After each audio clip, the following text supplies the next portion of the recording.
Hey everyone, it's Dan, the ChopSaver guy, doing something a little different today. We're doing a Zoom chat with the Brass Queens, or the founders of the Brass Queens. I'm here with Allie Chappell and Alex Harris, and they have an amazing group. You guys are based in Brooklyn, correct?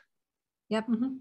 And you are essentially an all-female New Orleans style brass band.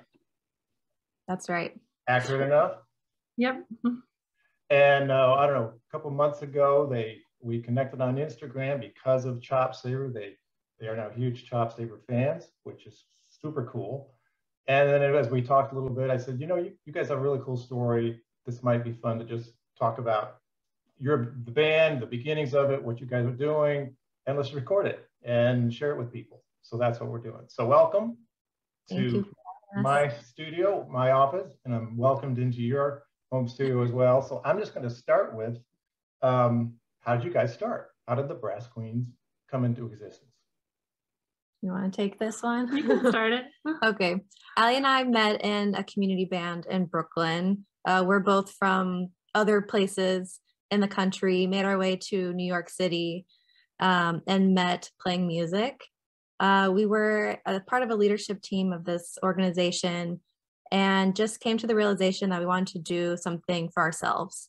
And we wanted to do something with all the great women that we were meeting in this community band. And we just noticed, like, it doesn't feel like such a safe space to, grow as a musician when there's a lot of men around. In our experience, there's a lot of, really welcoming male musicians out there. But we just wanted a more inclusive space. So we were getting our nails done one day and we decided, let's just do it. So we sent out a group text to all the ladies that we knew and we were like, hey, do you want to do this? And everyone was like, yes. And how many people was it at that point? Like 12 or 14. Yeah. It was a lot. It was a large group. And so then we went back to my house and started arranging music right away. And we had that day. Mm-hmm. Yeah, we had our first rehearsal just a few days after that. Mm-hmm. And the rest is really history. Yeah. So we just celebrated our 3rd anniversary actually this past March, which is the first time we've been able to celebrate because of COVID. Right. Yeah. So this started March of 2019. So a year before COVID. Yep. And then the last 2 years we've been dealing with COVID. So tell me, you were part of another band. What was that, also a kind of a New Orleans style brass band? Yes. Gathering of people? Yep. It's called L Train Brass Band. It's like 100+ musicians, community band in Brooklyn, playing all around the city, New York City, Brooklyn, Queens. Yeah. And we actually were, because we came together with the original founders to create, turn it into a nonprofit. So now it serves a lot of adults who are either, have moved to New York City and looking for community, or adults who want to get back into playing. There's a guy in the band now who hasn't picked up his trumpet in 30 years, but he's back at it. So it's a great community and something we're still active in, making sure it keeps running. Yeah. So that organization still is active. It's still there. Yeah. So your group kind of grew out of that. Yes. More or less. Now, it's a baby band. Were all the members of Brass Queens also members of that, or did you kind of expand out to? Originally, yes, but we work with all different musicians from the music scene in New York. I say it like it's a collective, but it's not. People have found us and expressed interest, and we have a core group of musicians that we play with. It's 7 horns, and those are the 7 horns, and a lot of our musical style and identity is because of those players, and a lot of what we do and how we arrange for ourselves is based on the sound and the abilities of the people that are in our group. So yeah, that was kind of one of my next questions. Is Brass Queens, is it a concept? Meaning people can come and go, or and there's a lot of subbing, or is it does it need to be more of a set membership? And it almost sounds like, at least right now, the way you're arranging things, it's kind of based on the current personalities. Is that accurate? Yeah, it definitely is. I think one of the strengths of our band is that each and every member is very committed to the band. So we don't have subs a lot of the time. And everyone in the band is like 100% a brass queen. It's part of their identity. You know, even when they play in other bands, it's like Brass Queens is my band. Okay. Mhm. They really have ownership over it. And Mhm. that means it's easy for us to, you know, have rehearsals every week, to learn new music, to have that commitment from everyone, so that we can just gig after gig after gig. Like there's no scrambling. Mhm. Yeah. And I really appreciate that. I hear from other band leaders like, God, it's so hard to get people to come play or like commit to a gig. And I'm like, you just don't have that problem. Right. It's great. Yeah, that's awesome. So the instrumentation is what? It's 3 trumpets, alto, tenor, trombone, sousaphone, and then depending on the situation, if we're mobile or if it's really a New Orleans specific gig, we'll do the traditional 2-style drummers with a snare and bass drum, or we'll have someone on drum set. So it can be an 8 or 9 piece. And all female. All female horns. Sometimes we have guys on drums. Oh, okay. Okay. That's the only one. Yeah. We have our pair of jacks, as we lovingly call them, our pair of jacks. Oh, nice. And they are Brooklyn's own, you know, New Orleans duo for drumming. So they're our snare and bass drummer. Yeah, and they're so good at what they do. They just click together so well. And they actually, you know, they learned and grew in the original band that we mentioned, L Train Brass Band. Like, you know, we were all new to the style and we all put in so much work researching and listening and honing all of our abilities in the genre. So we really, you know, it would have been a shame not to, you know, expand upon that. So we brought that into our own thing. Yeah, even the Pinettes have a male drummer. So we think it's okay. Who has a male drummer? The Pinettes, the original Pinettes. It's like the original all-female brass band from New Oh, Orleans. okay. All right. Yeah. Well, I'm sure you guys know history that a lot of us aren't even aware of, which is I'm sure part of what you're trying to do is keep something alive, but remind people, hey, this came from something, and that we, you know, this is not totally brand new. We try to do our due diligence and like all the credit in the world to the musicians in New Orleans. Like, yeah. We're not trying to copy or anything. We're just trying to like pay our respects to that style. Mm-hmm. It's actually very fitting we're talking to you. It's actually 504 Day. It's New Orleans Day today. So. Oh, right. So tell me about the New Orleans connection. Are there some of you from there, or is it just something you all grew to love? Because obviously there's people all over the world that love New Orleans style jazz and don't necessarily never even have been there. A, are any of you from there? B, have any of you visited? No, we're not from there. I actually really wanted to go to school down there, but it didn't work out. But we do travel there every year, except for during COVID. So we make sure to, you know, be there and experience the music. And really, we've made so many friends. Like we have direct lines with musicians there, and you know, we collaborate with them often. We host them when they're in town. So it's a really collaborative community. And the other brass bands too around New York, they kind of, I feel like whenever they come to New York, they learn a little bit more of the, you know, New Orleans community kind of through the people here because everyone is so invested. That's pretty cool. So tell me about the members' background. Are you did everyone come from like a university background or more of us just on their own kind of training? What's that like? I think it's a combination. Like we all played through school, some people throughout college. I didn't. No one was like a straight up music major. I think one of our trumpets like minored in music. Did you minor in music? And Allie. But yeah, we all sort of did that, and then I took a break personally for like 7 years and didn't play until like a couple years after I moved to New York City. So we all found our way back to music in a way. But some of our members now are professional musicians. Our tuba player, she's a professional. She plays in a few different touring bands, including ours. And our trombone player has played professionally, meaning like she didn't have another job at the time. So yeah, definitely this band has given people a lot of opportunities as we were able to grow. And you guys both play what? I play trumpet. And I'm alto sax. Okay. So do you want this? I mean, you talked about some of them being full-time musicians. Do you want this band to be full-time. Could it be full-time? Do you want it to be? How busy do you want this to be? How big do you want this to get? I mean, there's one answer to the question is we'll never stop growing and we'll never stop pushing. You know, we do face like some burnout issues already.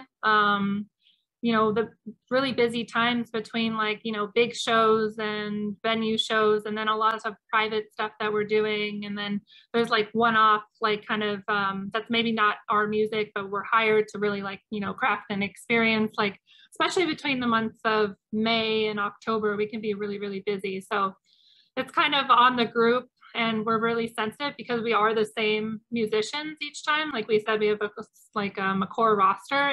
It's on those people to show up and say yes. And everyone wants great things for the group, and everyone knows that the more we do, the more we're going to go places. I guess that's kind of a conversation we kind of take, you know, year by year, month by month, you know, as we do grow. But everyone's kind of managing to do what they want to do and, you know, be really involved in this at the same time. Right. Yeah. I mean, we all have careers outside of playing music as well. So we are doing, like, first of all, we're bosses at our job, you know, boss ladies, and we're like 100% of our time outside of work, we're like committed to the music. Yeah.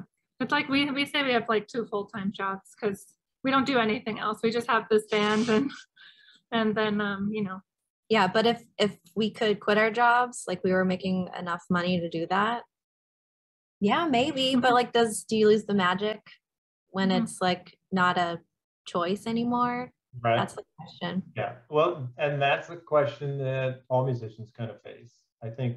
And you see it. I mean, I was a freelance musician for 30 plus years.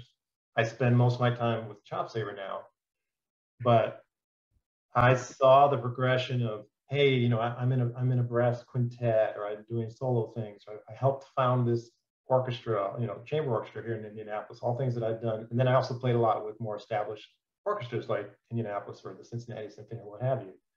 And I could see the different levels of, I don't know if it's burnout or if it's just a comfort level or a lack of wanting to do anything outside their bubble. You can kind of see people that youthful spirit that it takes to want to be a musician, that go for it attitude can get you can lose that. You can get burned out with the stress of performing, or the infrequency of jobs, or just the stress of being a performer. You know, we don't go into it to be rich, obviously. Very few of us make a lot of money as musicians. We do it because we love it. And then once that love becomes a job or becomes not as fun, that's a conversation that a lot of people have to have. And some people find a way to get back into it. Some people are comfortable with that new level, and other people, you know, I've done that, I'm going to try something else. So I think that's you guys are speaking to all those things. That's all part of the, you know, you look at someone like Canadian Brass. I mean, obviously an iconic group. I think there's still just the one original member who happens to be the tuba player. He still loves what he does. He still loves it, but he's had so many people come and go. Mm-hmm. And that's a group where they had to accommodate coming and going and people not being, you know, around forever. But you guys are just, you know, 3 years into it. It's exciting to see where it could go and what you guys want to do. And still you're already having those conversations about, how do we manage this? How do we make sure it still is fun? It's still fresh. We're not demanding too much of each other. So tell me about the other, without going into real specifics, what kind of careers are conducive to the music making on the side, if you will? Are they teachers? Are you freelancers? Are you driving for Uber, or what does that look like?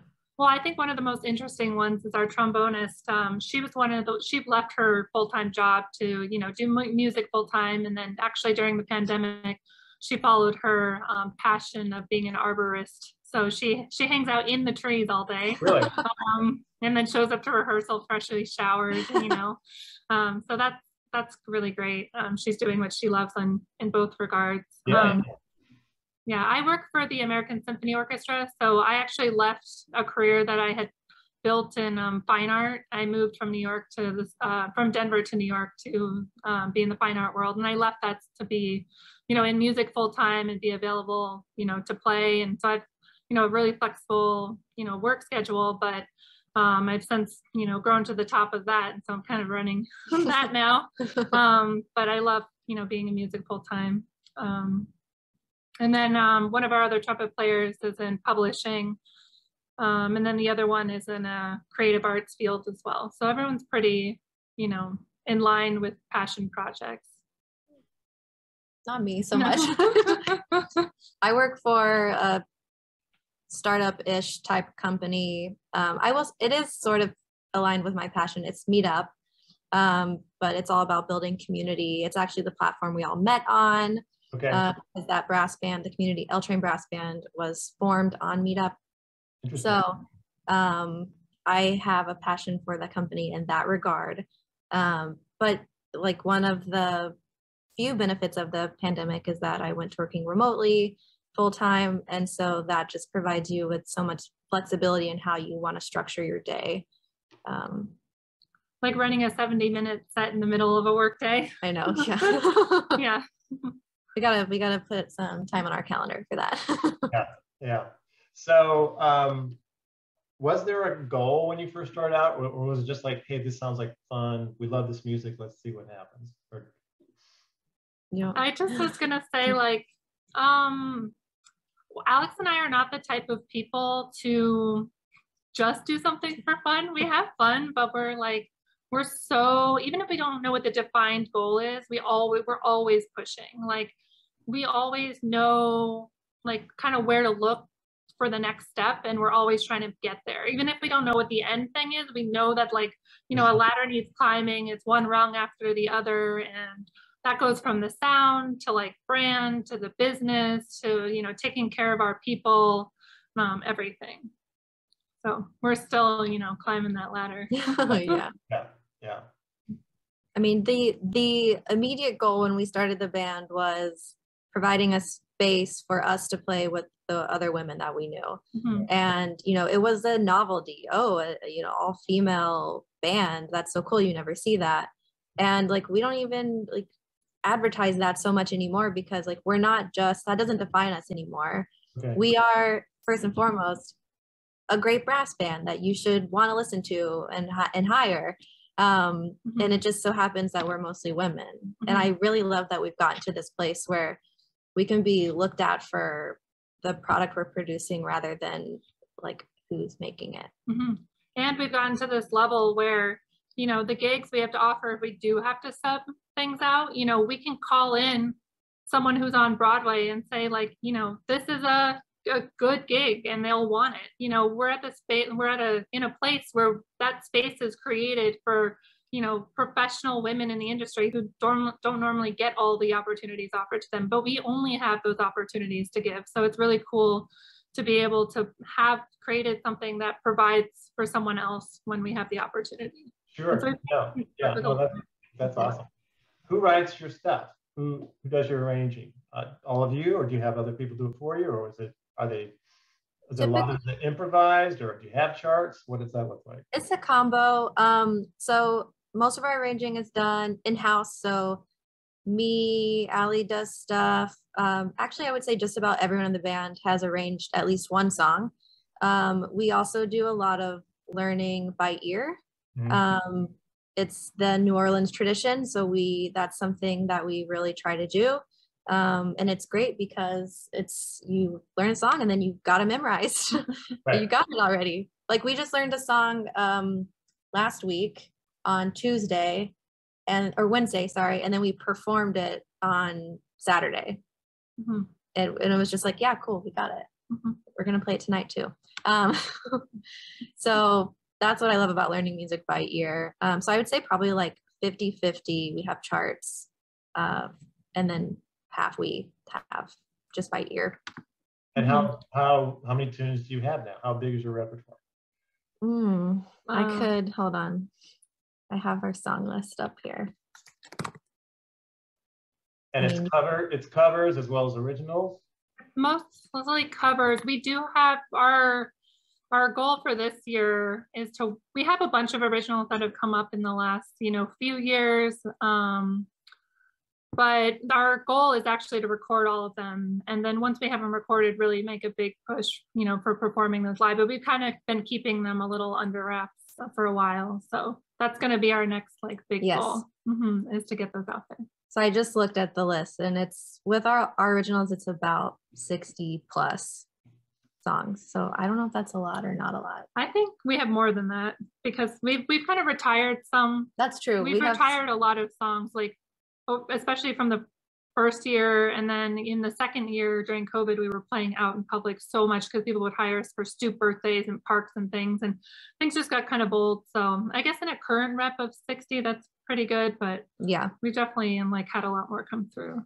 Well, that sounds like a lot to me. I mean, I know, and these aren't necessarily short. If they're extended or you're improvising, these tunes can go on, you know, longer than your typical pop tune. Even if you're doing a cover of a pop tune, you guys probably stretch out and do things with it. So we try if we're gonna do a pop song, we try to really make it our own. And something that we like to do is like to put the New Orleans flair on it. So that's we have some fun with it.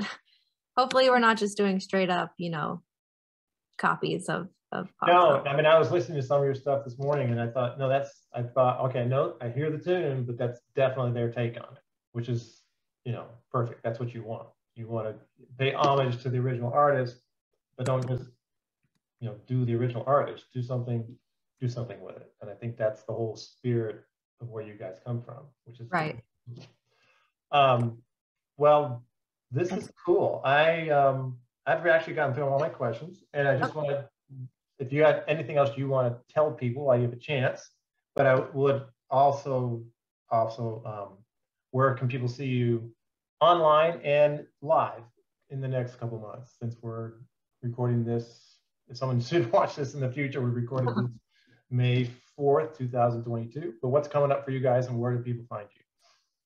I guess I'll speak to our upcoming shows. We're our next big show. I mean, we're playing like a, you know, pop-up thing tonight, but our next big show is at Cafe Wah on McDougal Street. We're actually opening for John the Martyr, who's another great funk New Orleans band. They actually have members from New Orleans. They're amazing and great friends. Right after that, next weekend, we're headed to Exit Zero Jazz Fest in Cape May, New Jersey. Cool. We have a few other things, but the next big thing is we're headed out to Colorado for about 5 shows in 3 days, so that'll be pretty fun. Nice. Me and the tuba player, or actually sub tuba player, is from Colorado, and so that'll be really fun for us to go out there. And then so you are traveling a little bit when the opportunity comes up. Yeah, we play around the tri-state area a bit, so yeah. And then we're on YouTube, and sometimes there's live streams, not so much anymore, but yeah, Instagram's where it's at. Yeah.